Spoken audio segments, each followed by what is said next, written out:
നമ്മുടെ നാട്ടിലെ നേർച്ചകൾ, ഇപ്പോ ഉത്സവങ്ങൾ എന്തൊക്കെയാ, ആന, കുതിര, പലപ്പോഴും റോഡേ പോകുമ്പോൾ കാണാൻ പറ്റുന്നതാണ്. ഇങ്ങനെ അടിയല്ലേ, ആണും പെണ്ണും വലുതും ചെറുതും ഒക്കെ കൂടി ഇങ്ങനെ കുഴഞ്ഞു മറിഞ്ഞിട്ട് ആനയും കുതിരയും ഒട്ടകവും ശിങ്കാരിമേളവും പിന്നെ എത്ര ഗംഭീരമായ ഗാനമേളകളും വഴിയിലെല്ലാം കരിമ്പ് കച്ചവടവും പിന്നെ ഈത്തപ്പഴ കച്ചവടവും ഒക്കെ ആയിട്ട് ഇങ്ങനെ ഉത്സവങ്ങള്. ഇതെവിടാ മക്കളെ നടക്കുന്നത്? ഇതെവിടാ നടക്കുന്നത്? ഈ മണ്ണൊക്കെ ഏത് മണ്ണാണ്? ഈ മണ്ണെല്ലാം ഏത് മണ്ണാ? വിലായത്തിന്റെ അത്യുന്നത പദവികളിലേക്ക് കടന്നുപോയ മഹാനായ വെളിയങ്കോട് ഉമർ ഖാദി റളിയല്ലാഹു അൻഹുവിന്റെ, മഹാനായ ഖുതുബുസ്സമാൻ സയ്യിദ് അലവി തങ്ങളുടെ, മഹാനായ സൈനുദ്ദീൻ മഖ്ദൂമിന്റെ ഒക്കെ പാദസ്പർശമേറ്റ മണ്ണുകളല്ലേ ഈ മണ്ണ്?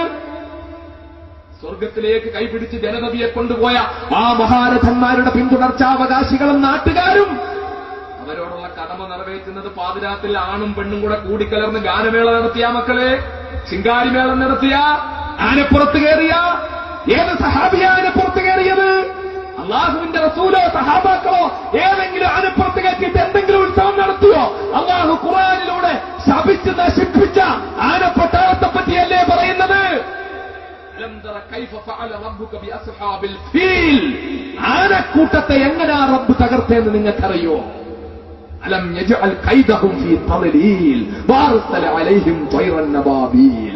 അവരുടെ മേൽ അബാബീൽ പക്ഷികളെ ആറ്റം ബോംബുകളേക്കാൾ ശക്തിയുള്ള ഇരുമ്പ് കല്ലുകളുമായിട്ട്, പഴുത്ത കല്ലുകളുമായിട്ട് വിട്ട് നശിപ്പിച്ചു കളഞ്ഞെങ്കിൽ ഇനിയും ഒരു അബാബീൽ പക്ഷികളുടെ കൂട്ടം വരണമോ? ചാവക്കാടും മണത്തലയിലും വെളിയങ്കോടും ഒക്കെ വരണോ?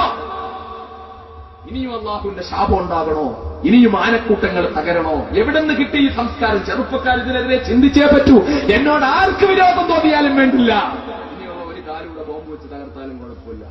വളരെ ശക്തമായി പറയാണ്, ഇത് ശിർക്കാണ്, ഇത് തെറ്റാണ്, നിഷിദ്ധമാണ്, ഇത് ഹറാമാണ്, ഇത് അള്ളാഹ് ഇഷ്ടപ്പെടാത്തതാണ്, റസൂലുള്ളാഹ് ഇഷ്ടപ്പെടാത്തതാണ്, സഹാബാക്കൾ ഇഷ്ടപ്പെടാത്തതാണ്, ഔലിയാക്കൾ ഇഷ്ടപ്പെടാത്തതാണ്, ആരിഫ്യങ്ങൾ ഇഷ്ടപ്പെടാത്തതാണ്, വെളിയങ്കോട് ഉമർ ഖാദി ഇഷ്ടപ്പെടാത്തതാണ്, മമ്പുറന്തങ്ങൾ ഇഷ്ടപ്പെടാത്തതാണ്, സൈനുദ്ദീൻ മഖ്ദൂം ഇഷ്ടപ്പെടാത്തതാണ്. അതുകൊണ്ട് ഇത്തരം ധിക്കാരങ്ങൾ നടക്കുമ്പോൾ ഇങ്ങനെ ഓട്ടോറിക്ഷ ഇരപ്പിച്ച് നടക്കുന്ന ചെറുപ്പക്കാരുണ്ടെങ്കിൽ നിങ്ങളുടെ തലച്ചോറ് ഈ നികൃഷ്ടമായ കാര്യങ്ങളുടെ മുന്നിൽ പണയം വെക്കാതെ നിങ്ങൾ മുസ്ലിമാണെന്ന ആർജവം വീണ്ടെടുത്തുകൊണ്ട് ഇത്തരം ധിക്കാരങ്ങൾക്കെതിരെ ശക്തമായിട്ട്, ഇത്തരം നികൃഷ്ടമായ, നീചമായ, ഹറാമായ ആഘോഷങ്ങൾക്കെതിരെ എന്റെ ചെറുപ്പക്കാർ ശക്തമായി പ്രതികരിക്കണം. പറ്റുമോ മക്കളെ? പറ്റുമോ? അതിനുള്ള ആർജവം ഉണ്ടോ? ഇല്ലാന്നാ തോന്നുന്നത്. അതാ അനങ്ങാതിരിക്കുന്നത്. അതിനുള്ള ചങ്കുറപ്പുണ്ടോ? ഉണ്ടോ? ഉണ്ടോ? ഇൻഷാ അല്ലാഹ് പ്രതികരിക്കണം. പ്രതികരിക്കണം എന്ന് പറഞ്ഞാൽ അടി ഉണ്ടാക്കണമെന്നല്ല. ആനയുടെ കൊണ്ടുപോയിട്ട് ആനയ്ക്ക് ഇങ്ങനെ പിന്നെ മുളക് വരട്ടിക്കൊടുത്ത് ആനയെ ഇളക്കി വിടണമെന്നൊന്നും അല്ല പറയുന്നത്. നിർത്തിക്കാൻ വേണ്ടി ആരും നമ്മൾ സഹകരിച്ചില്ല. പിന്നെ എങ്ങനെ ഇതൊക്കെ ജയിക്കുന്ന? ആന മാത്രം റോഡിൽ കൂടെ പോയാൽ ഉത്സവം നടക്കുമോ? കേരളത്തിലെ മുഴുവൻ ആനയും ചാവക്കാടൊന്നും വെളിയങ്കോടും ഇങ്ങനെ നിരന്നങ്ങോട്ട് പോകാൻ തുടങ്ങിയാൽ ഉത്സവം വല്ലതും നടക്കുമോ? ഉത്സവം നടക്കുന്നത് നമ്മളെപ്പോലത്തെ മനുഷ്യർ പോയി സഹകരിക്കുമ്പോഴാണ്. നമ്മുടെ വീട്ടിലെ പെണ്ണുങ്ങൾ വയറും തുറന്നിട്ട്, ശരീരവും തുറന്നിട്ട്, തലയും തുറന്നിട്ട് റോഡിലൂടെ ഇറങ്ങി നടക്കുമ്പോഴാ ഉത്സവം വിജയിക്കുന്നത്. അത് കാണാൻ വേണ്ടിയാ ചെറുപ്പക്കാരവിടെ കൂടുന്നത്. ഈ കൂടുന്ന ആളുകളാണ് ഉത്സവം വിജയിപ്പിക്കുന്നത്. അതുകൊണ്ട് ഇതൊക്കെ നിർത്തണം. ഇസ്ലാമിക സംസ്കാരത്തിലേക്ക് മടങ്ങണം. മുസ്ലിം